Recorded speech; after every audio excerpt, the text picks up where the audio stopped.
All right, go ahead. All right, so let's go ahead and get started. Today we have a fairly short agenda. We don't really have any discussion topics up front, but we do have two speakers today. First, a shorter presentation from the Air Force, if Corey is able to join us, about the Eielson Air Force project, which is Air Force Base project, which is a holdover from our canceled meeting last month, and then a longer presentation from Ara with Radiant Nuclear. And so I'm going to open the floor first, just really quickly, to see if there's anybody. Michael, I see you here, Mike McElhaney. Does anyone have anything they want to share for the group? We'll also have a chance for a roundtable at the end as well. And again, I'm looking. I don't have anything for the group, Gwen, but thank you for the shout out. Thank you to everybody who was at ASEC. It went really well this year, I thought. Looking forward to today's presenters. Thanks. Great. And I think we also are hoping at some point in time to get Dr. Bahrain back with the Department of Energy with nuclear energy, but he was not able to join us again today. So we'll look for a spot in a future session for him. Okay. Yes, it's quite busy at DOE, and I apologize because I knew he had reconfirmed for today. But we will get him, I'm sure. Great. Okay. So it looks like we don't have Corey. Is that right, Claire? I'm not seeing her. So I don't know if you can send a message out to her. And if not, it doesn't matter because we've got Ara here. So if anything, that's just going to give us a little bit more time with you. And I'm pretty sure that this group will have a lot of questions for you. I think it's a pretty exciting time. You guys are right at the forefront of everything that's happening with nuclear right now. And Claire, I guess we also didn't share our slides, but I think we're okay on just going ahead, I think, and I think we can just go in. Ara, we had an introductory slide for you, but I've got Claire kind of checking in there. So do you want to just go ahead and share your slides and we can get started? Sure, I'd love to. I'm probably going to turn my video off just so I don't have any bandwidth issues because we've been having some IT issues here. But other than that, feel free to cut me off with any questions and we'll do a Q&A at the end. Yeah. So if anyone has questions as they come up along the ways, please just drop them in the chat. I'll kind of keep an eye out for that, Ara, so you don't have to worry about it. And then we'll just do kind of a moderated Q&A at the end. So thank you. Wonderful. I mean, nice to meet you, everyone. My name is Ara Krikorian. I'm head of business development for Radiant Nuclear. You guys can see my screen, right? Yes? What I'm sharing? Yes, we can see it just fine. Okay, I just wanted to make sure. So I'll give you a quick background about myself first. I spent the last 24 years in renewables, specifically solar and storage development, everything from turning wrenches on residential roofs when I was in high school, all the way to making the largest C&I commercial industrial solar developer and EPC in the US, and everything in between. So project management, procurement, contracting, what have you. So very heavy energy, C&I space, almost all behind the meter type projects is my background. I do have an undergrad in chemistry. I do have an MBA.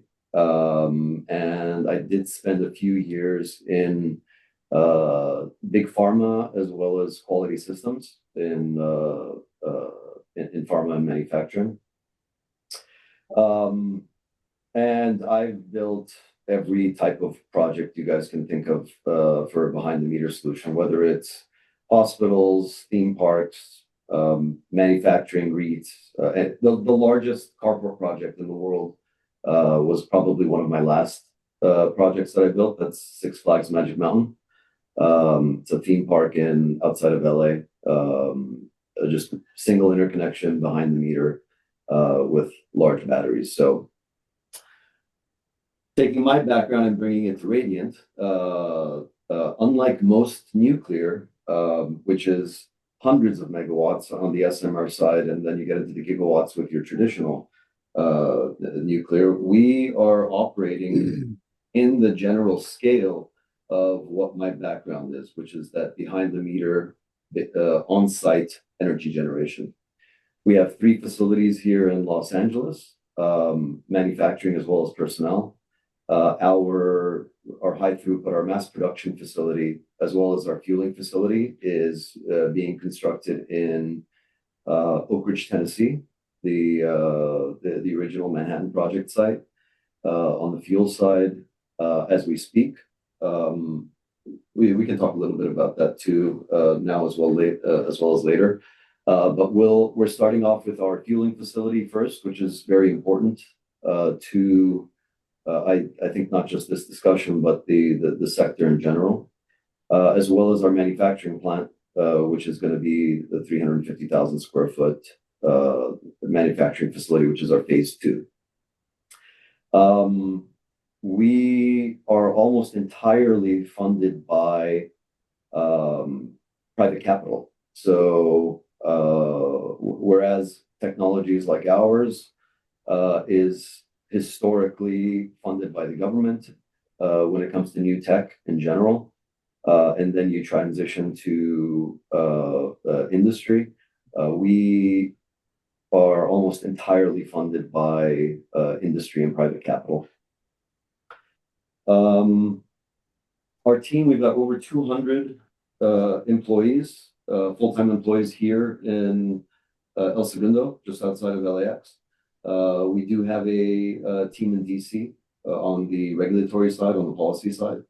And naturally, a lot of our manufacturing is going to end up being in Oak Ridge, Tennessee in a couple of years once we start scaling there. What else? I mean, I want to talk about NRC licensing, timelines. So our fueling facility, I will discuss that here. It will be complete by the end of this year. And our manufacturing facility will be complete by 2028. And what that allows us to do is start fueling for all of our initial customer projects, which is government, starting early next year. And we naturally need a separate NRC license for that, and that's Part 70. And then on the licensing side for the reactor, whether it's for the manufacturing or the project development, we've got an entire litany of different types of licenses and numbers associated with them. And if you guys have questions, I'd love to talk about it too. But currently, we already have over 30 commercial contracts for government as well as industry. And a few things that stand out are that we are the first company in Dome. We're the first one with the DOE approval for fuel as well as its allocation. And we are the only company with full power testing approval from the DOE. So some great news with the executive orders and the general tailwinds in the nuclear sector. We will have, I believe, a few companies going critical over the next couple months. And that's amazing for the entire industry. One thing that we have been doing and solving for and getting approval for is being able to do that at a full power level, not at a zero power level. So we will be the only company that in reality starts at that cold criticality point this year. And then we will go through our 5 phases at Dome all the way through 150 full power days. Some of our VCs are at the bottom. I don't think that's of any importance to anyone. So Dome. Dome is the first what is micronuclear? So micronuclear is anything that's sub 20 megawatts. So everyone hears about SMRs, small modular reactors. SMRs, I believe the cutoff is at about 300 megawatts. So the cutoff for micronuclear, which there's a good amount of startups in the micronuclear space too, is sub 20 megawatts. So anything under 20 megawatts electric is considered micro. And what Idaho National Lab has is a facility called Dome. I forgot what the acronym stands for, but it's essentially that facility in the background. And that is the first microreactor facility that they've built that provides full containment for testing microreactors. And where we started our residency there, I believe about a month ago. And we initially were slated to be there for 6 months, and we are going to be there for a full year because the next company that was, I believe, in line to start testing there pulled out of their reactor for the commercial sector, so they're not going to be doing testing there. So that's good news for us. We get an extra half year to test and tweak any of the variables. So putting timelines in this discussion. So we'll be testing full power this year, and something that seems pretty outlandish when I talk to regulators, policymakers, different utilities and states, is that most companies, most organizations and on the regulatory side, on the policy side, seem to have this perception that nuclear is really something that they need to worry about in 2035, maybe 2040. And that somewhat makes sense because most nuclear projects are construction projects, and we'll get a little bit to that later too. But the reality is that our system is a fully integrated factory-built system that's deployed to site. And it's not something that becomes a construction project or a civil works project that takes years, and naturally construction and permitting associated with a large infrastructure project like that, usually for larger reactors, which is what everyone's used to, is a multi-year process. So we will be deploying to our initial customers, which are government. I can state what entity that is now, since our first one is made public by the Air Force. So Space Force Base Buckley is our first deployment, and that will happen next year, so in 2027. And I'm sure we'll have more questions on timelines, but to start off that discussion, we will be doing full power testing this year. We'll go into production of our commercial unit later this year and next year, and then we will deploy the system to Space Force Buckley starting next year, as well as scaling from there to all of the other sites and all of the other customers, mostly government, that we have contracted.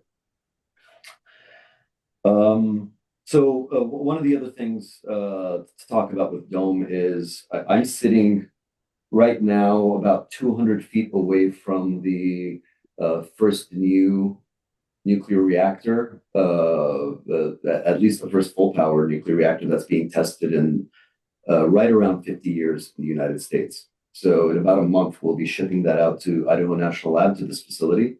But it's something that is not an engineering exercise or something that we are working to eventually develop. It's something that is in final assembly right now, very close to where I'm sitting. And the amount of learning from actually building a system, as opposed to the years that went into the design and development of it, is really just another layer of qualifications of our company at this point, because we've gone through prototype building and then building the final development unit, the demonstration unit for Idaho National Lab. And what are we doing with that reactor at Dome? So we have a 5-phase process, and naturally the first one is installing and fueling it. So it will be fueled at Dome. And then that criticality that a lot of companies, hopefully a lot of companies, are going to be able to achieve this year, is where we start. That is our starting point, not our finish line, with our reactor. So we're going to go 0 power critical at Dome. Then our phase 3 is operating above 1 megawatt thermal, which is a significant milestone for the tests. And then we will push that to full temperature and power conversion testing for our system. And then phase 5 is operating for 150 full power days at Dome. Generally, just a couple of photos of our system. Most people understand how nuclear works. Our system is a high temperature gas reactor. We can talk about more in depth what that means. But with a nuclear system, you guys have my cursor, yes. You're generating heat. Can you guys see the cursor, Gwen? Yes, we can. Yes, we. I just want to make sure. So, with a nuclear system of any type, whether it's a pressurized water reactor or a molten salt, or in our case, a high temperature gas reactor, you're producing heat. With that heat, you're spinning a turbine, and then with that turbine, you're creating electricity. Naturally, you have to get rid of some of the heat, and it's a lot more complex than that's oversimplification. But you've got a reactor core, you've got a power conversion area, and then you've got heat rejection of some type. And there's a lot of different value adds when it comes to nuclear, whether it's on the resilience side, whether it's on the cogeneration side, whether it's on the environmental side, but on a very high level, that's how it operates. And then our system, I mean, this is a rendering. I thought it was a good rendering to use for a discussion for Alaska. This is just a single unit system on site providing baseload power, whether it's for a remote community, whether it's for manufacturing, whether it's for any type of industry, data centers. At the end of the day, you've got a system that has transport shielding built in. And then you have an operational shield, which is just concrete blocks that are built on site. So when it comes to the actual construction, which I mentioned earlier, everything is above ground. Naturally, you're going to have conduit and whatnot for the interconnection that's going to be in a trench. But in terms of our system and a lot of the value proposition, as well as the differentiation in the industry, a major part of that really comes from having something that is not a civil works project, that is a fully integrated system that's installed above ground. And then just nuclear in general. Again, I don't want to spend too much time on things that you guys may already know about. Nuclear is by far both the safest and cleanest form of energy. These stats are a little bit dated. I believe nuclear has also edged out solar in terms of the death and the safety rate. So in terms of just per kilowatt hour, megawatt hour, gigawatt hour, whether it's on the health benefits, on the greenhouse gas side, the factoring in, just like it says here in this stat, that if you factor in Chernobyl and Fukushima and other actual disasters, which gives people hesitancy, as well as has historically provided nuclear with some form of taboo, the reality and the data clearly shows that nuclear is by far the safest and cleanest form of energy. And we can discuss that more in the Q&A session. Apologies, I've gutted a lot of our normal presentation just because some of it is proprietary and some of it is confidential that I would need to be able to share within an NDA. But I think the majority of the information that's pertinent to this discussion, as well as Alaska, is covered here. So in terms of just clean power, again, not to harp on this, but nuclear is completely emission free, and it has the lowest carbon footprint of any technology. I mean, I come from solar. Like I said, solar at the best case is about 50 grams per kilowatt hour of CO2. Wind is about half of solar. Best case scenario, it's about 10. Our system is about 5 grams of CO2 per kilowatt hour, and that's not the operation. That's because of the life cycle. So naturally, you have concrete that's going to be put around it. There's going to be manufacturing of the transport. This is the full life cycle carbon footprint of the different technologies, and naturally, coal is by far the worst. When it comes to the technology, so I mentioned that we're a high temperature gas reactor, and there may be questions about this later, but you've got pressurized water reactors where you've got water acting as the coolant that's transferring that heat. You've got molten salt reactors that are using essentially molten salt for the same thing, as well as storage of that heat.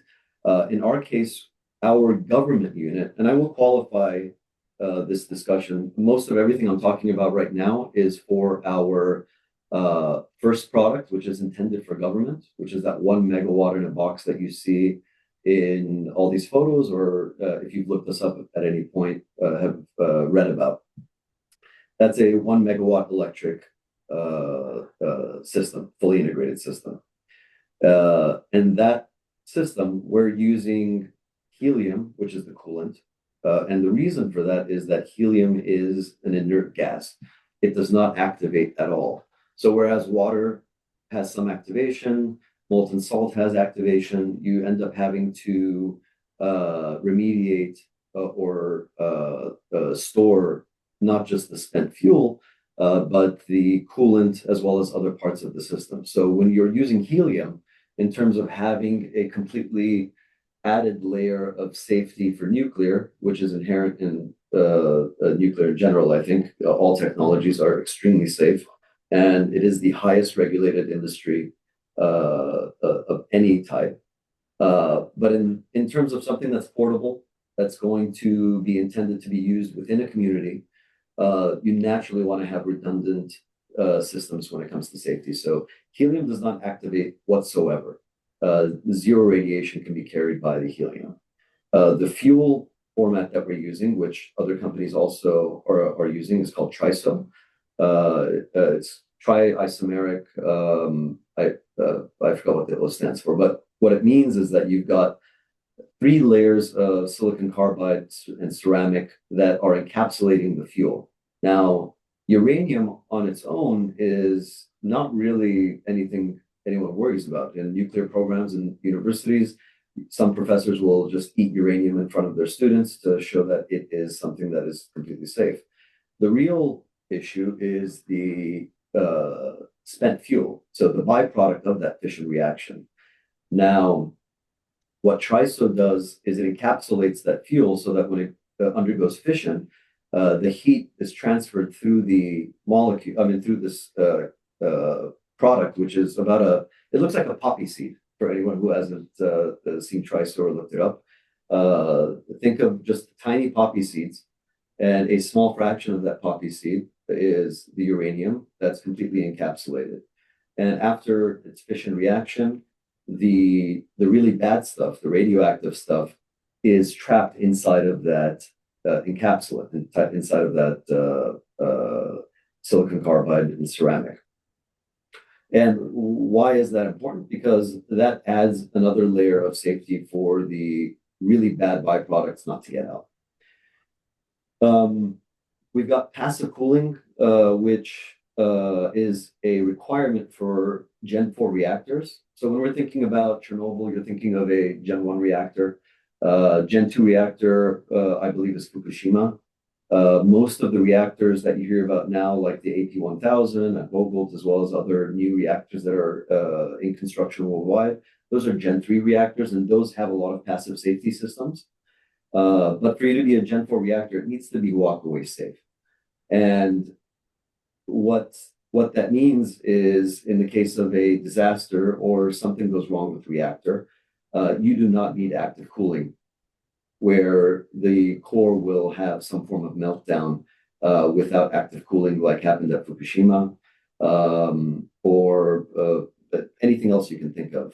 Through our system, through natural convection, I believe in 2024, September is when we demonstrated it. I believe it went from about 700 degrees Celsius, which is our operating temperature, down to about 100 degrees Celsius in something like an hour, without any cooling, just through natural convection. So the air jacket opens up, no radiation can get out. Again, it's a helium-cooled system. And just through natural convection, the outer walls radiate the heat, and it goes to essentially 100 degrees Celsius in a very, very fast period of time. Also, our system, I'm sure other systems have a negative temperature coefficient of reactivity. And what that means is the hotter the system gets, the less efficient it becomes at producing heat or reacting, or the fission reaction to take place. So it naturally inhibits itself from continuing to have a chain reaction and grow in heat. So the fuel is more robust than the maximum temperature of the reactor. It has passive cooling. It has a negative temperature coefficient. It's using helium. It's using triso. And one thing that really sets us apart from everyone in the industry, and again, I don't think of nuclear companies as actual competitors for a few different reasons. But one of the things that's fairly unique to us is what most people are worried about, which is, well, every single nuclear reactor is sitting right next to its spent fuel, which is that bad stuff that we were talking about. And again, this is nuclear fuel, and spent fuel is highly regulated and extremely safe, even for on-site storage. But knowing that that is a major concern for ourselves, our customers, just policymakers, the regulatory side, we have a fueling facility, and our system is completely portable. So every single reactor is fueled at our fueling facility in Oak Ridge. It's deployed to site. It operates at some point for the government reactor, that's about 5 years. It's refueled back at our Oak Ridge facility. So all that spent fuel is not stored in Alaska or at any customer anywhere. We have a secure storage facility for dry cask storage at our facility in Oak Ridge. And then the fresh fuel is put back in the reactor and sent back to the customer. And then one of the other things that is wonderful is during decommissioning, let's say for the government reactor, that's 20 years. Upon decommissioning, you're not decommissioning the site, you're shipping that reactor back to Oak Ridge, Tennessee. You're getting rid of the concrete blocks and the pad on site.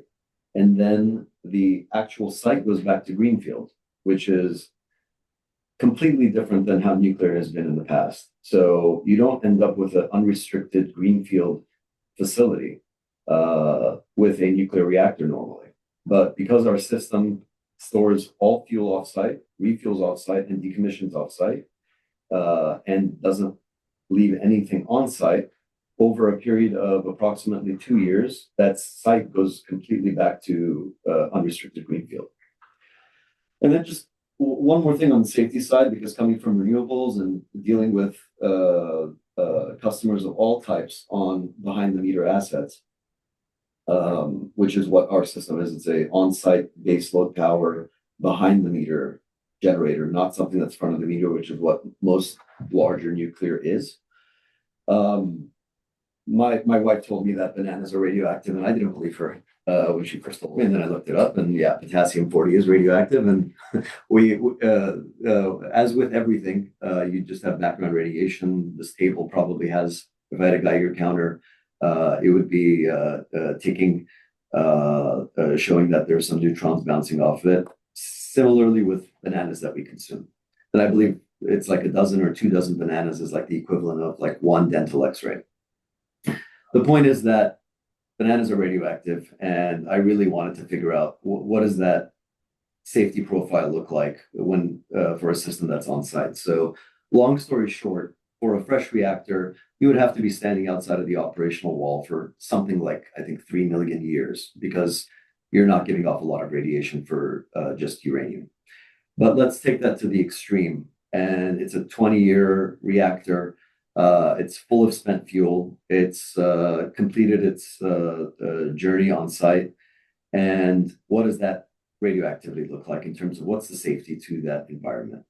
And if you were to stand outside of our operational wall of that facility, I believe it's something like 3 days you would need to be standing there to be getting the dose of eating 1 banana. So in terms of nuclear in general, it is extremely regulated, but the design considerations for you to have licensing is so strict that in the case of our reactor, you would have to be there for 3 days at its worst case scenario for you to be able to get the equivalent dose from 1 banana.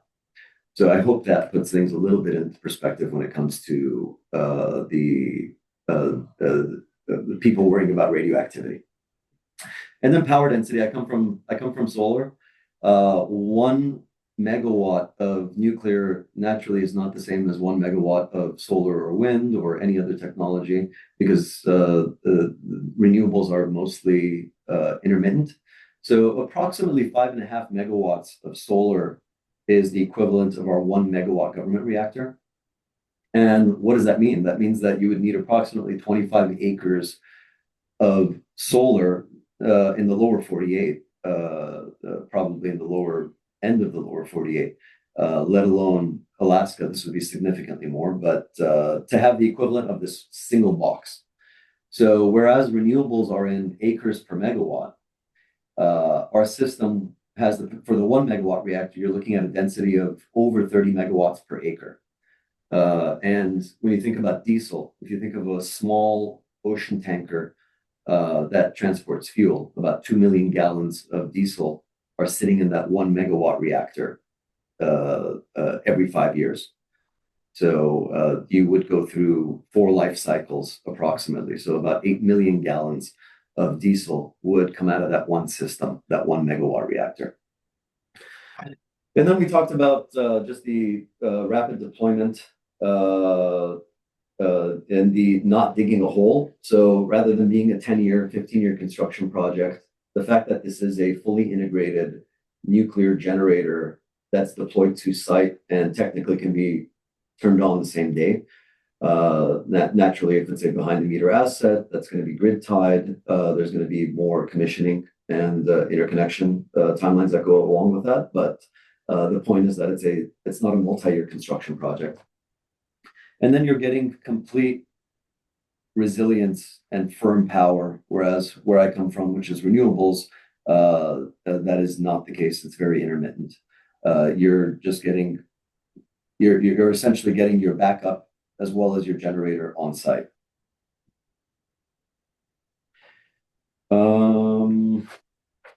Is there anything else on this slide that I want to talk about? We can always come back to this if you guys have questions. Again, this is a site with 4 of our reactors, essentially what it would look like at the fence line. Something really interesting. I used to think that our fence line is our emergency planning zone, whereas most nuclear reactors, your larger gigascale ones, SMRs, you're talking about miles when it comes to the emergency planning zone. And Gwen, I'm sure you know a lot more about this, but when it comes to our system, I was surprised to find out that our emergency planning zone is inside of our box, not at the fence line, not miles out, but the EPZ for the Kaleido system is inside of the box. So that is, again, just a testament to the safety envelope of our system. And then life cycle. I kind of described this, but I think it's nice to see a little visual of it. So our system, like I mentioned, is a fully factory assembled system. It gets deployed to site. It's connected, runs for a few years, 5 years approximately for the 1 megawatt reactor. Then it's picked up by a multi-axle trailer again, taken back to Oak Ridge, Tennessee, refueled, comes back, operates through the 20-year life in that process. And then we take it off-site for decommissioning, and then the site goes back to greenfield. Now, when it comes to projects I've had to do, the actual environmental footprint is something that is of concern or of benefit for the PR marketing value for customers. If you're looking at a 1 megawatt reactor, the government unit, you're offsetting approximately 3,500 acres of U.S. forest in 1 year. And these aren't numbers that we came up with. These are the EPA's actual greenhouse gas offsets. So the power density and environmental benefit of nuclear, specifically our 1 megawatt reactor, is fairly compelling. Now, on that note, everything I've talked to you guys about so far has been our government-focused reactor, which is designed for its extreme portability, not for cost efficiency. Now, what does that mean? It's designed to fit in a C-17 envelope to be able to be deployed anywhere, whenever, and provide firm, just durable power on site. But its focus is that extreme portability. Now, that is naturally not designed for cost efficiency. And what does that mean in terms of cost? The LCOE, or let's say the avoided cost of that system is comparable to diesel. So when it comes to Alaska, Alaska has a lot of industry, as well as remote communities, as well as the entire northern slope, which essentially operates off of diesel and natural gas. So the addressable market for Alaska is really all of the diesel powered operations, because it's comparable to that cost. But that's not remotely close to grid power, even with Alaska's high grid power costs. And I mentioned 2026. This year we'll be doing the full power testing. 2027 we'll be deploying for our commercial customers, which is government, using the government reactor. But the reality is that before this decade ends, before 2030, we have designed and are developing our system that's intended for industry. Now, that has a very different cost profile when it comes to what their avoided cost is compared to what diesel is. And that, basing the design and value engineering the system not to be extremely portable, which means not something that's going to fit on a plane, but something that will definitely still be truck transportable, barge transportable, rail transportable, is something that is intended for opening up the entire addressable markets to grid power. So I'm sure there's going to be a lot more questions when it comes to that. We're never going to be providing a solution that's going to compete with states like Kentucky or Alabama, or anything that's basing it off of like historical like coal power that's in the single digits. But the reality is that in California, in New England, in Alaska, in other states, you have significantly higher avoided costs. And even though we have a micronuclear system, the reality is that a behind the meter baseload power is the entire value stack of that energy. And our system, as of today, is competitive with what the grid power is today. And I'd love to take more questions, whether it's on the government unit, the company as a whole, myself, the commercial unit, or anything having to do with nuclear. Well, thank you. Thank you, Ara. Let's see if I can turn my video back on anyway. Do you want to stop sharing and maybe turn your video back on? Would that work for you? Sorry about that. Yeah, no worries. That's a good point. All right. Well, I promised you that this crowd would have some questions, and so we've got a few of them here. One question is, as you're sort of pulling out the module for refueling, what's going to replace it? Like, assuming that you want to bring another module in, like, would you have them operate side by side, or how would you handle that? So I think there's a lot of ways you can go about this. If it's something that's, let's say it's a unit intended for industry that's not operating off of diesel, you're naturally going to be connected to grid.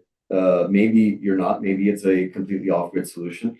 And you have a few options for that. You can do just bridge power, just bring a genset of some type, whether it's natural gas or a 1 megawatt diesel or natural gas is probably the least environmentally friendly option. You can switch to grid power, which most facilities are already going to be connected to grid power. If it's a large enough portfolio where you have many of these across your portfolio, it wouldn't be outlandish to say that there will be a floater unit that is used for hot swapping. So there's a lot of different ways to address the period that it's going to Oak Ridge and coming right back for refueling. But the point is that there's a lot of different solutions that can bridge that very short period of uh, uh, energy gap. And again, if it's a facility that has multiples of these on site, they're not all going to be removed at the same time. It'll be phased. So if it's 5 units, let's say it's a 5 megawatt, let's say it's 1 megawatt units. For some reason, we're using the government system, and it's an off-grid remote location. If you've got 5 of these units, you would have 4 that are always going to be there. And if you really need that fifth one operating, you can use some form of genset in the interim or use more grid power for that period. Thanks. And I'm kind of curious, why did you guys select this 1 megawatt sort of size range? There must have been either a technical or an economic reason for that. Could you share that? So the 1 megawatt unit was, I mean, I haven't talked about the background of the company. I mean, maybe I should take a really I quick. actually think that would be really, I was going to ask you about that Yeah. anyway. So why don't you go ahead So and share that? I'll take a quick jump back. Doug Bernauer, our founder, CEO of the company, he is a former SpaceX engineer, and he used to be Elon Musk's pet project guy, essentially. So when Elon Musk wanted to do the Grasshopper, which was the initial rocket, we just watched the 12th Starship launch. But the initial rocket that had the landing legs that was reusable was called Grasshopper. And Doug was on the team that developed that. He also developed, he started the Boring Company as well as Hyperloop. So any new thing that Elon really wanted to work on, Doug was on that team that made it happen. And he was also on the Mars colonization team. And that's where nuclear became something. He's not a nuclear engineer. He wasn't working on nuclear at any point in his career. But on the Mars colonization project, they realized that if you're going to have a colony on Mars, first of all, you have no fuel on Mars. You have no infrastructure.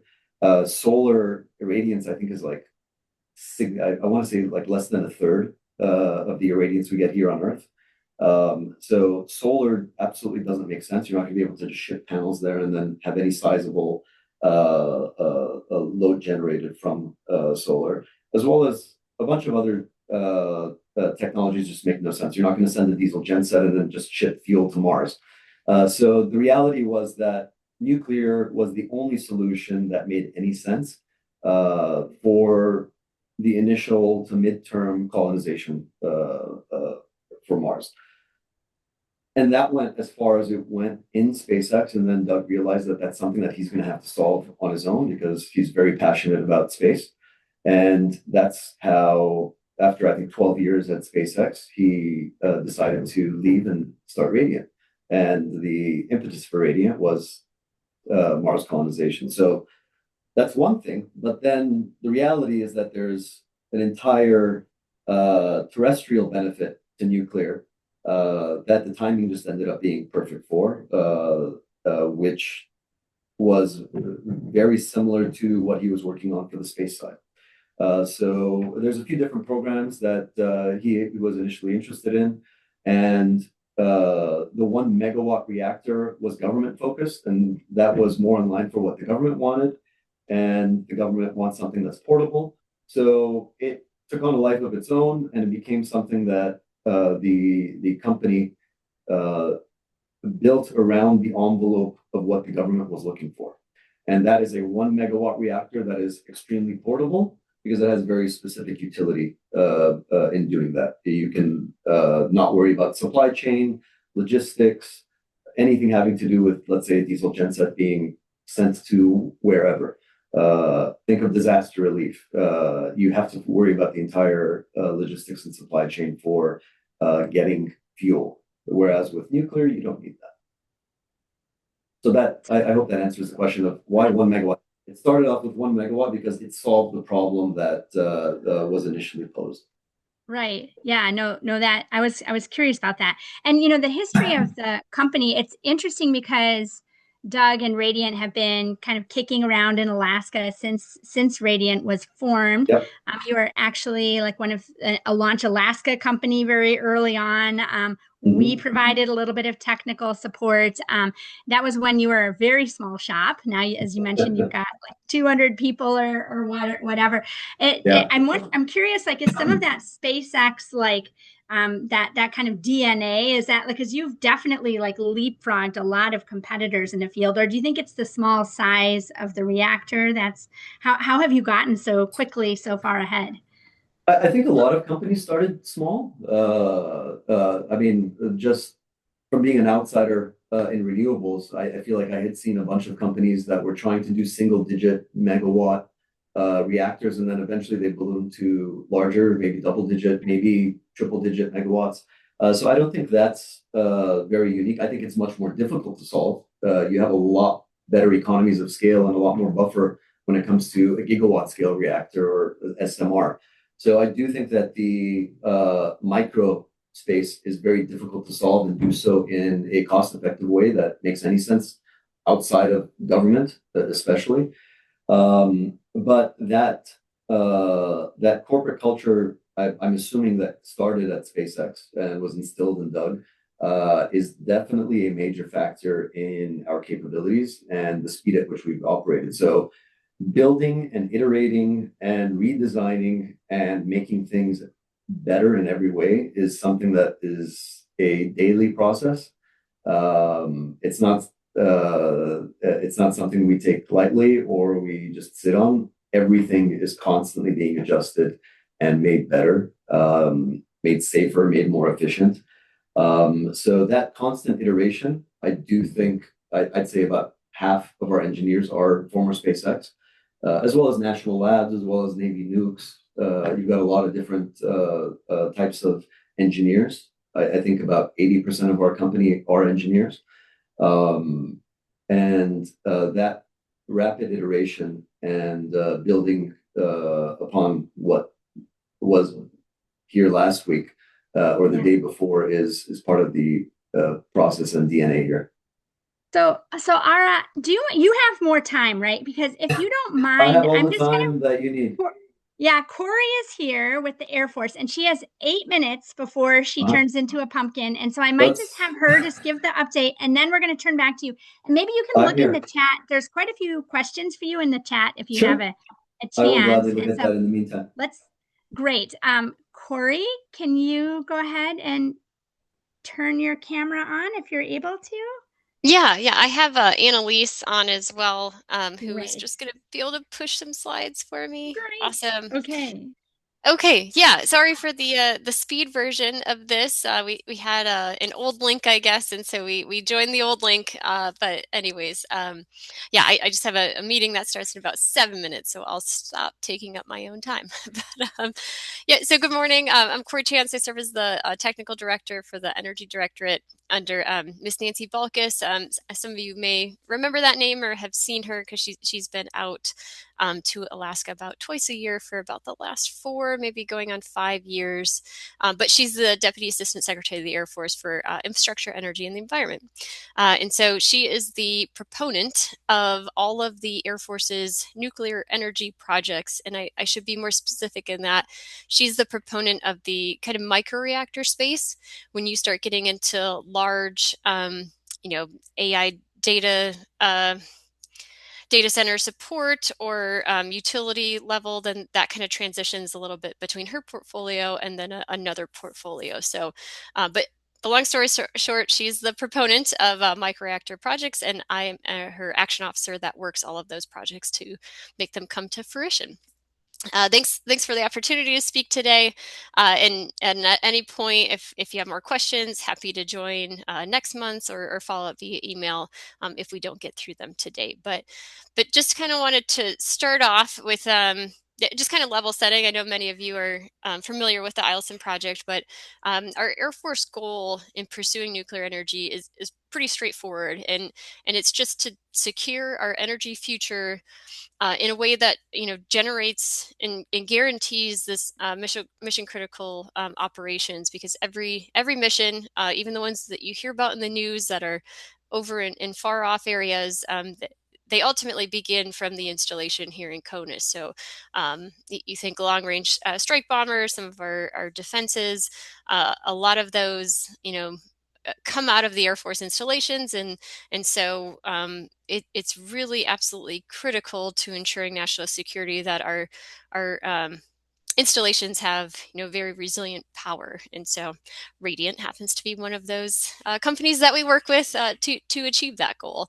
But we're doing it in a way that is not necessarily the Department of the Air Force owning reactors. It's not for the Department of Air Force personnel and airmen to operate reactors. We're partnering with private sector to deploy contractor-owned, contractor-operated, advanced nuclear energy solutions on our installations. And we're purposely pursuing a diversified strategy that kind of enables multiple pathways to that success. And so this includes kind of a broad range of industry vendors, both from startups like Radiant to seasoned commercial developers that you're used to hearing about in the news for the last 60 years. And the reason we do that is really so we can kind of harness the full range of expertise emerging across the nuclear energy sector. The other thing that we're doing is we call it the federal family. We're very close and very much in lockstep with both our Department of Energy colleagues, our Nuclear Regulatory Commission colleagues, to make sure that we're all kind of rowing in the same direction and being as efficient as possible as we each kind of pursue our own piece of the pie to make this happen on a Department of the Air Force installation. So that's also kind of integral to our success, is that close coordination with both NRC and DOE. So the reason I showed this slide, I know I'm supposed to be providing mainly an IELTS update, but I just wanted to kind of, this is a slide that we use that gives an overview of our various nuclear energy related initiatives. And not all of them, like I mentioned, are necessarily handled by my office in IEE, but we touch all of these. And I'll just have you notice that Alaska is directly involved in 3 out of the 6 blocks mentioned here. And so that relationship that I mentioned that we've been building for the past 5 or so years with the community surrounding Eielson in Alaska is really pivotal to the success of these efforts, and all that we've done with that engagement and with that partnership is a positive lesson learned that we're taking forward into our other projects that are mainly under that AMP, Advanced Nuclear Power for Installations. If we can go to the next slide, I'll get a little more specific into Eielson. Okay, so I guess I could have stayed on that, but kind of just a reminder on the Eielson project. We partnered with a commercial vendor who was named, it's actually officially titled an offerer, but Oklo Inc. is the offerer for the Eielson microreactor project. And so under this project, the Department of Air Force and Defense Logistics Agency Energy Office, or DLA Energy Office, intend to execute a 30-year power purchase agreement with Oklo, pending their successful completion of the Nuclear Regulatory Commission licensing process. So that PPA is not signed until the NRC issues their license.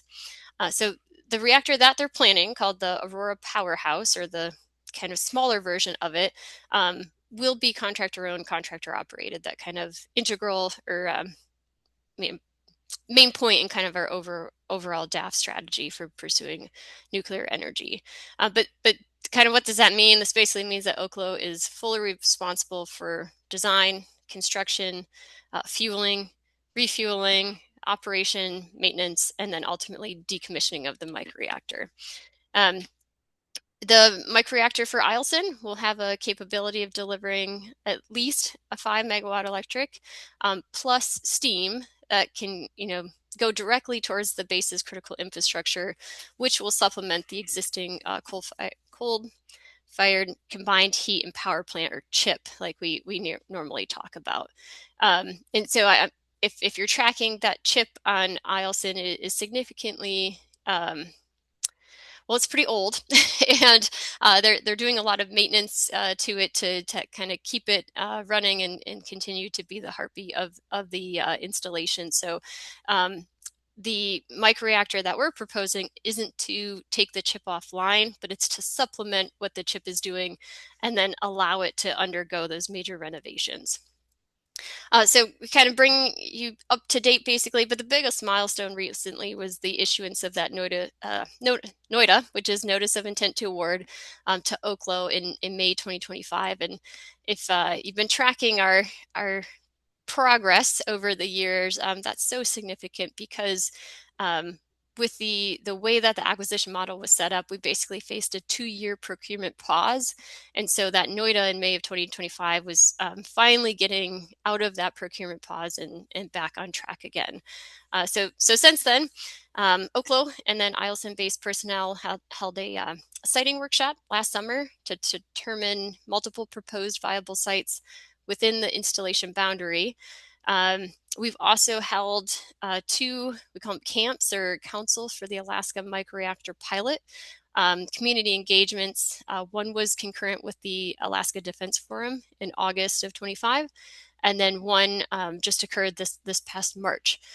So we actually had pretty nice weather. It was only negative 18 degrees Fahrenheit, not negative 40. So we give you a lot of credit for your hardiness and ability to operate through those temperatures. We got a little taste of it, but yeah, we were just up there just a couple months ago in March. And so in those camps, we bring together various tribal, local, state, and federal partners to provide an update on the project, kind of what I'm doing today, as well as continue execution level work of the various both nuclear and non-nuclear milestones that need to be completed for the project to come to fruition. This summer, Oklo will begin preliminary siting and environmental analysis on base, and then they plan to initiate the licensing process with the Nuclear Regulatory Commission later this year.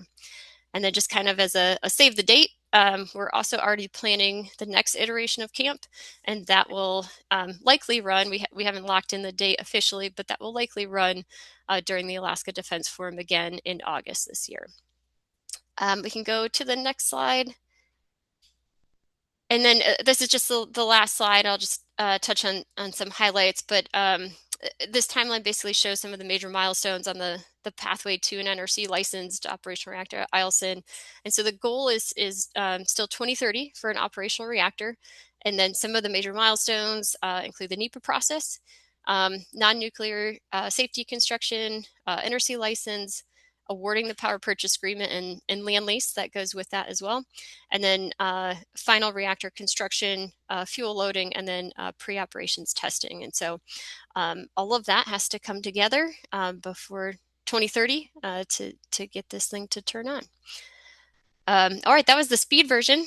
If there's any questions, I can take them quickly. Otherwise, happy to take them offline and answer them at a later time. Oh, and I did not have my camera on that whole time. Sorry. Yeah, that's okay. Thank you, Corey. I thank you for staying a little later here too. One just super quick question is that, Oklo is working on a 75 megawatt version of the Aurora reactor, I guess, right? So they have this small version and this large one. Has there been any discussion about potentially upscaling this reactor project? Is that something that's on anyone's radar? Yeah, so we walked through that, but again, the acquisition model for our partnership with DLA Energy, that was it's called a FAR-based RFP. So what was set in the RFP limits us to what we can change in the projects. And so bottom line, there's a specific line in the RFP that says the sale of basically electricity outside the wire is not allowed. So if we were to look at that 75 megawatt reactor, which we kind of looked into this, that would cause us to have to cancel the RFP and go back out for bid. So not at this time, but maybe some of those other projects or initiatives that I showed on that kind of overall strategy slide could get after that.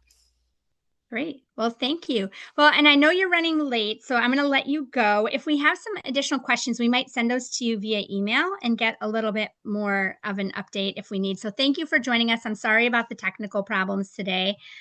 We appreciate your time. So thanks, Corey. Yeah, definitely. And I can answer them via email. Happy to join next time. And then also happy to meet y'all in person at the ADF in August. That sounds fantastic. Yeah, if you can join, if you're able to join next time and we could maybe do the Q&A then, that would maybe be great if that would be a possibility. So thank you. Yeah, All right. sounds good. We'll let you Thank drop you. off and go to your next meeting. Okay, thank you. Okay. And the other thing, but right before we get back to you, Ara, I mentioned that sometimes we have guests that join us. If you're new to this meeting, please introduce yourself in the chat. There are some new names, and I want to mention in particular, Senator Giesel from the state of Alaska is on. She's been a really regular participant. But we also have Representative Perry from the Montana State House and Bob Morris from Montana Tech that are joining us today. And so if we have time during a roundtable at the end, Paul, if you guys want to introduce the group, that would be great. But Ara, I think I want to get back to you first. So I'm going to turn the floor over to you. Did you have a chance to review some of these questions that we have here in the chat? Yeah, I did. I feel like most of them we covered in some form or another. The rapid deployment, Sherry had asked, yes, I mean, it's intended to be transported by plane. That probably came in earlier in the discussion. Spent nuclear fuel management. I mentioned that we have a secure storage facility that's dry cask storage at our Oak Ridge, Tennessee facility, which allows us to not have any spent fuel or refueling done on site. In terms of what concerns to the increase of volume of spent nuclear fuel needing management, I mean, the reality is that the amount of fuel that we consume as well as have to store is a tiny fraction of what most nuclear operates with, because we are a 1 megawatt reactor for the government version. We have ample storage space at our campus in Oak Ridge, Tennessee. And there was another question, I think, having to do with I actually thought that was kind of a good question. So if we broaden that out to this sector overall, maybe, right? Is that so? We're kind of expecting to see this renaissance in small and modular reactors, and so to what extent is that going to potentially increase, the total volume of spent fuel? We don't have a national solution for that right now, and I guess also with TRISO fuel specifically, right? You kind of described the encapsulation of these little poppy seed particles, but that's also going to make it very difficult for recycling or reprocessing of that fuel. Yes. Would that be fair to say? Yeah, and absolutely. I mean, when it comes to something that's encapsulated so that nothing gets out, trying to get something out is, I'm assuming, significantly more difficult. I'm not a nuclear engineer. I'm not on the engineering side of our company. And I don't know when the government developed TRISO as the standardized, like most robust fuel, if they had any intention of being able to recycle that or not. But unlike just straight uranium oxide or the standard fuel that has not been encapsulated, your byproducts are going to be in these 1 millimeter pellets, which allows for significantly greater safety profile or perceived safety profile for that proximity to, whether it's the warfighter, whether it's for disaster relief, whether it's for the community on site. But it does pose a completely different problem when it comes to recycling. And one of the things, again, just having my just industry hat on, not specifically Radiant hat, when we're talking about the volumes of fuel that we are using compared to, let's say, a gigawatt scale or a large SMR scale operation, I'm pretty sure that when it comes to the recycling or reusing of fuel for your, let's call it your breeder reactors, or maybe for military purposes, whatever it is, we're probably going to be at the very bottom of the list of type of reactor fuel that's going to want to be pursued for some form of recycling. But on an industry level, I do think that is a significant enough question and concern. And unlike us, I do think every single microreactor, SMR, gigascale reactor does have that fuel on site. So it does, rather than having, let's say, 100 reactors across the US, this renaissance on nuclear is going to create more reactors. That's going to address our extreme growth on energy consumption, but it is going to still operate within that same framework, that safety envelope of what the NRC requires when it comes to the reactor's operation as well as the fuel. So there will be more of it, but as we see daily, as I'm sure you understand better than I do, even the safety envelope and protocol when it comes to fuel, spent fuel, irrespective of if it's for a portable system that's refueled, fueled, decommissioned off-site, or something that's on-site, I do think will have the exact safety that we would require as consumers. And when it comes to the recycling of that, different technologies are going to be different technologies on the nuclear side and different scales are going to have different profiles when it comes to the recycling of their fuel. So I don't have a clear answer for what everyone's going to be doing across the US, but I do know from our solution when it comes to an industry or Alaska in general, the value proposition that we bring for our fuel is that it's never going to end up being on site and it's never going to become an on-site concern. Even though I think the safety protocol around fuel is not something to be concerned about in general. Yeah, and just for those that aren't really familiar with this, the federal government, Department of Energy, just actually had states respond to a request for information related to these nuclear life cycle campuses. And I think that half the states responded. I know Alaska did. I think Montana did as well. And so that's really kind of picking up this question about what do we do sort of post Yucca Mountain, and do we take a new approach, really collaborating with states instead of sort of, just dropping a project in a place where that's not necessarily wanted. And so I think there's real progress being made at the federal level in terms of looking for a long-term geologic solution for and waste. Generally, I think for the companies that are using TRISO, they're probably not intended for recycling, but that's not the only type of fuel that's going to be out there. Yeah, absolutely. So there's probably just a few that you could bang through pretty quickly. Any rough weight estimates, like can these actually be airlifted for real and remote deployment? Yes. I think the answer is yes. That's the what's designed answer around. is a definitive yes. Yes. Okay. And how about proliferation? I guess I don't want to spend too much time on this, but again, like because it's these encapsulated TRISO particles, would you say that in terms of proliferation risk, this is probably not where you would be looking if you were looking for some sort of opportunity? I mean, for the government reactor specifically with TRISO, I'm talking about 1 megawatt scale, which again is a very different scale when it comes to proliferation risk. Yes, we are using HALEU, which is the maximum enrichment you can have as a civilian or a commercial industry, whereas your naval reactors go 25 years without refueling because they are something like 99% enriched, high enriched uranium or weapons grade uranium. The maximum you can have for our sector is going to be HALEU, which is 20% enriched. So I think it's technically 19.75. So naturally, the proliferation risk of a bomb enrichment level, high enriched uranium, is very different than HALEU. But on top of that, the quantities and the scale we're talking about for consumer microreactors puts it on a completely different playing field.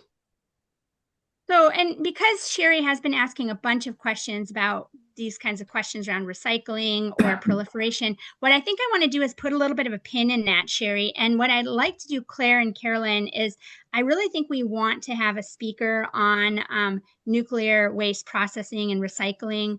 I've got some ideas for who we might be able to bring in for that. So let's make that a topic of a future of a future meeting, because I don't think it's fair to pepper Ara with all those questions since it's not specific just to Radiant. Okay, then David Lockhart here, he's our very practical engineer. So he wants to know if you have an LCOE estimate right now, and then he has some questions around district heating that I don't think you're going to be able to answer yet. So yeah, I can answer it this way. The government reactor will have an LCOE that's competitive with diesel, so that addresses a certain part of the market that's off grid more or less. And then I run the commercial side of our business, so naturally you've got the government side, which has its own concerns and requirements, and then the commercial sector is not going to mostly be operating off of diesel. And on that one, I can tell you that your upper quartile energy cost states, we will have, based on today's prices of energy in Alaska, in California, in New England, our commercial unit will be competitive on an electron to electron basis to that. Naturally, with nuclear, you end up having other value adds that will further enhance that. But we don't need to talk about cogen. We don't need to talk about the environmental impact or the resiliency values. Just on the system itself, based on today's rates, not 20 years from now projections, it will address essentially anyone who is, I don't know, a megawatt or larger loads in your upper quartile power cost states will have a compelling solution with Radiant. excellent. I hope that's clear enough. Sorry, I don't want to give specific numbers of anything, but the point is that it will be competitive with grid power or competitive with diesel power, depending on which system. So David had a question here about district heating. I'm not going to subject you to the question that he actually asked, which is about whether Eielson Air Force Base needs to replace its district heating pipes. However, the question about hydronic instead of steam is actually it's an interesting question in that what my observation is that a lot of times reactor companies are really trying to squeeze as many kilowatt hours of power out of the system as possible. And sometimes that means you might have more efficient electric power generation or power conversion system, but you have less usable heat that's coming out of that. Is that something that you're thinking about at all? Is like how you're sort of balancing thermal versus electrical output? So I'm definitely not on the nuclear engineering side, the reactor engineering or the power conversion cycle for a company. But what I can tell you is that our system is a supercritical CO2 Brayton cycle, which I think is not something that's proprietary. And with a Brayton cycle, you have extremely small turbo machinery doing what very large turbo machinery normally does for other types of cycles. But your Brayton cycle, I think, is limited to like 30 something or 40% power conversion efficiency. So you end up with a significant amount of heat. So you can do the math on if we have a 1.1 megawatt electric reactor, that means that you're probably around 3x that on the thermal side, which means you have 2x. I'm just speaking in just high level math here.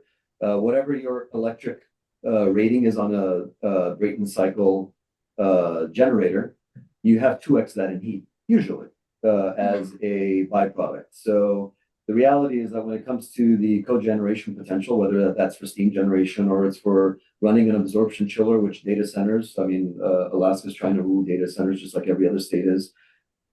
50% of data centers loads come from absorption chillers, which burn gas to cool, which I didn't know these things before. But if you're able to use the heat, which is plentiful, even under the maximum efficiency considerations of a Brayton cycle power conversion loop, you're able to more than produce the heat necessary for steam generation for a facility, offsetting absorption chillers for a data center, direct drying or heating of a facility in Alaska, process heat. It's clean, just thermal heat. That's the only byproduct from a nuclear generator, and I think that applies to any nuclear company. I don't think that's something proprietary to us. It really just comes down to what heat exchanger you're going to be putting on there for what application it's going to be used for. So is there heat that you can capture for cogen? Absolutely. Is it limited? I wouldn't call it limited by any measure. Okay. And I guess I have one more question. So Yeah. your business model, and you may have spoken to this, and I didn't quite hear it, but you talk about your business model is really about this behind the meter generation, right? And so is the idea that you would own and operate the reactor, or that the customer owns and operates the reactor behind the meter? I don't want to get into too many of the specifics just because of just the public nature of this discussion. But no one is opposed to selling a reactor. But I also don't think that most customers, especially on the behind the meter side, are in any way interested in becoming owners operators of a nuclear reactor. So our business model, more or less, just like was described by the previous speaker from the Air Force, is likely to be some form of OpEx solution, which is fuel risk, operations, maintenance. None of that should be the concern of a customer, whether that's a government entity or a utility company or someone in industry. I highly doubt anyone really wants to become an expert in operating and maintaining a nuclear asset. So we have our system will be something that is selling power to the customer, not having them become an expert in nuclear and coming up with a massive capex, which is what nuclear is. You have very limited OpEx, unlike diesel, natural gas, coal, what have you, because your fuel is all up front.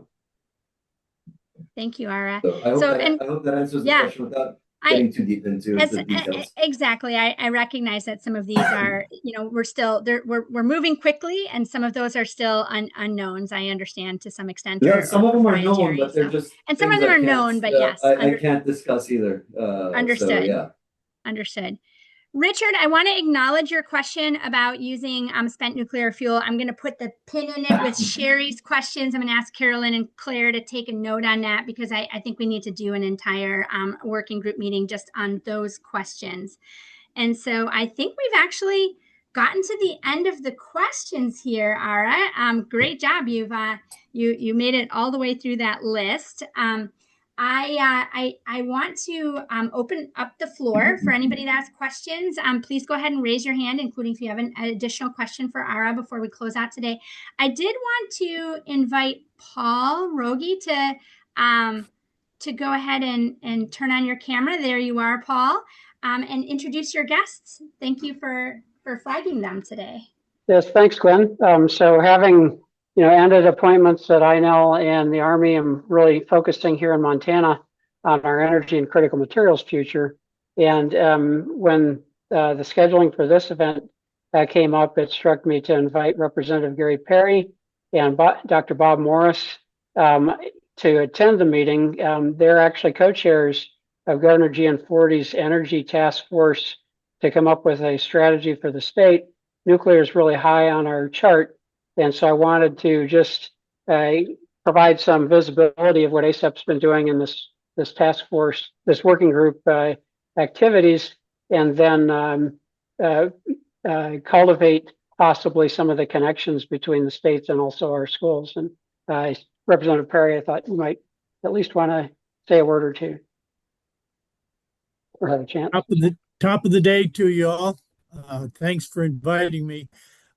As Paul knows, and Bob also knows, we're working pretty hard to try to figure out how to bring nuclear in. I actually had a meeting set up with the commander at the base at Malmstrom Air Force Base here in Montana, because they've announced that they're going to be bringing mini reactors in by 2030.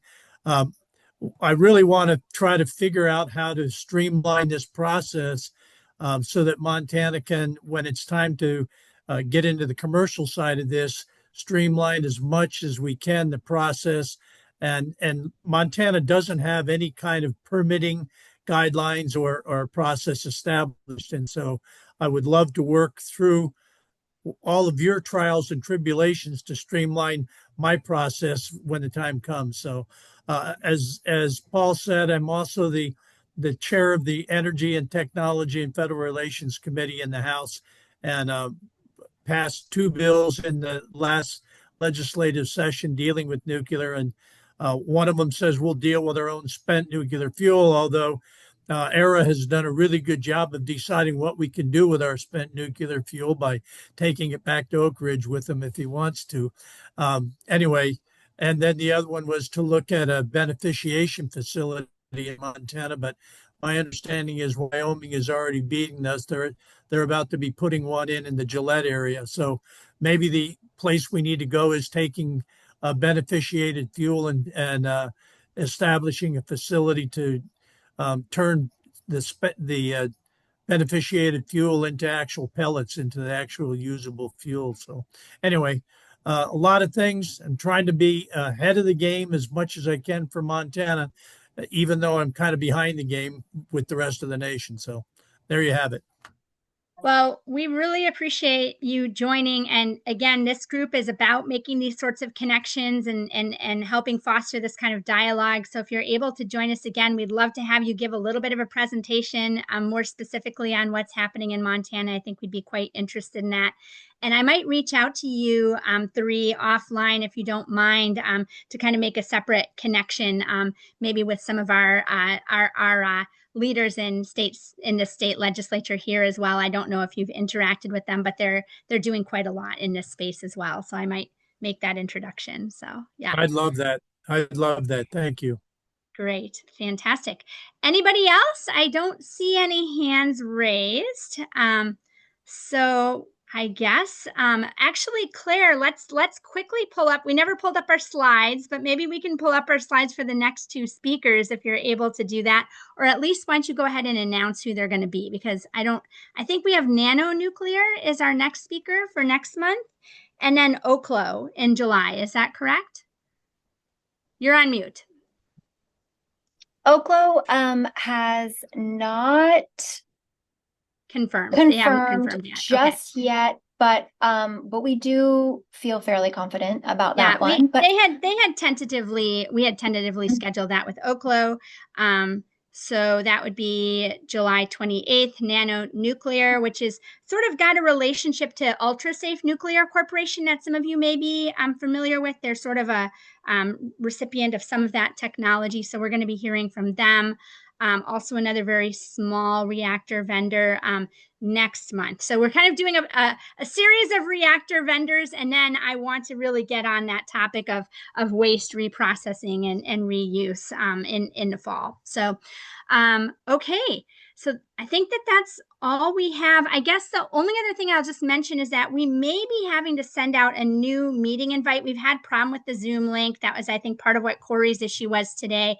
And so we do like people to register when you join. It's open to anybody to join. You can share the link, but it's nice to know who's actually on and have keep track of email addresses and things like that. So we might be sending out a new link. The old kind of permanent link got sort of deleted in this Zoom upgrade. So Claire might be doing some things to send out a new link, but we'll send out the meeting notes. This is going to be recorded. In terms of those that are interested in the waste reprocessing, I'll also mention we did give a little presentation on Onkalo, the long-term storage facility in Finland. That's just coming online as we speak, and that's actually available on Zoom. So if you guys want to drop that link in or anything else, any other topics, like Carolyn just said, this is all of our meeting. This isn't ACEP's meeting, and so please suggest speakers or topics. If there's nothing else, then we will see all of you hopefully next month. So, Gwen, yes. One other thing, there's a representative in Washington by the name of Stephanie Bernard, who is actually chairing the nuclear caucus for Washington. And I would be very surprised if she wouldn't be interested in patching in with this. Okay. All right. I will follow up on that. Thank you very much. Appreciate it. And when you say for Washington, you mean Washington State. Is that correct? Yes, ma'am. Okay, Yes, ma'am. just checking. All right. Thank you. All right. Thank you, Ness. I appreciate that if you could make that connection. Okay. Thank you, everybody. Have a great rest of your day, and we will hopefully see many of you back here next month. So, bye-bye.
Um,